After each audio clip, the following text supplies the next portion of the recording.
Emor ve'amarta. Nos maîtres dans le Talmud, dans le traité d'Yevamot, vont nous dire qu'on apprend d'ici, de cette redondance, les azir gdolim alaktanim. C'est de responsabiliser les gdolim, les adultes, sur les ktanim, les petits, les enfants. Et d'après la loi, un parent devra faire attention à ce que son enfant ne commette pas de choses interdites dans la Torah. Pourquoi a-t-on besoin de le dire? C'est évident. Eh bien, ce n'est pas si évident que ça. Voilà que d'après la loi, en deçà de la majorité religieuse, un enfant n'est pas passible. S'il a commis quelque chose, eh bien, il n'est pas répréhensible. On ne peut pas réclamer de son papa l'argent de ce que l'enfant a pu casser, et on pourrait se dire, bon, bah, à ce moment-là, il fait ce qu'il veut.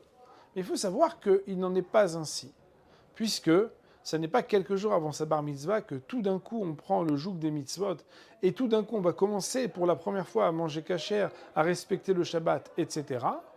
Mais que c'est quelque chose qui doit se faire de manière progressive. Et si c'est vrai dans le sens des mitzvot positives, c'est surtout vrai lorsqu'on parle des mitzvot négatives, ça veut dire des transgressions.